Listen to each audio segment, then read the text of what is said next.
যে মাননীয় স্পিকার, আপনাকে কৃতজ্ঞতা জানাচ্ছি আমাকে এই প্রশ্নটি করতে দেওয়ার জন্য, কারণ এটা আমার সেন্টিমেন্টের ব্যাপার। মাননীয় মন্ত্রী, স্বাস্থ্যমন্ত্রী, উনি অত্যন্ত সুযোগ্য একজন ব্যক্তিত্ব। গত অধিবেশনে উনি আমাকে কথা দিয়েছিলেন আমাকে জানাবেন।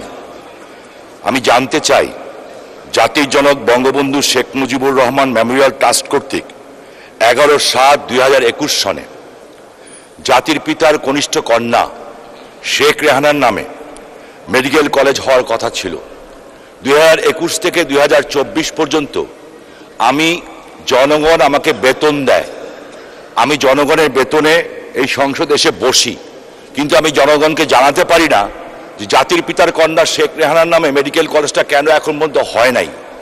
আমি আপনার কাছে শুধু এইটা বিষয় না, আমাদের সুযোগ্য আইনমন্ত্রী এখানে আছেন, 200 কোটি টাকা ব্যয়ে একটা ভবন নির্মাণ করা হয়েছে আমাদের মতো একটা দরিদ্রতম দেশে। এই ভবনটি পড়ে আছে। বারবার বলতে বলতে আমি ক্লান্ত হই নেই, আপনারা হয়তো বিরক্ত হচ্ছেন।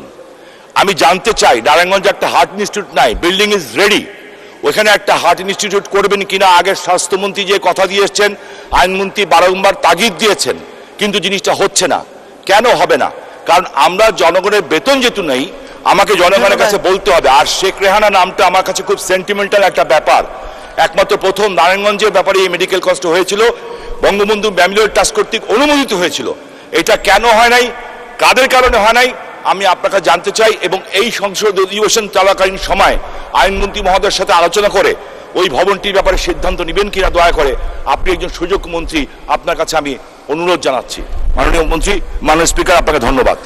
ধন্যবাদ মাননীয় সদস্য। মাননীয় মন্ত্রী। ধন্যবাদ মাননীয় স্পিকার। মাননীয় সংসদ সদস্য এই বিষয়টি আমাকে আগেও অবহিত করেছেন।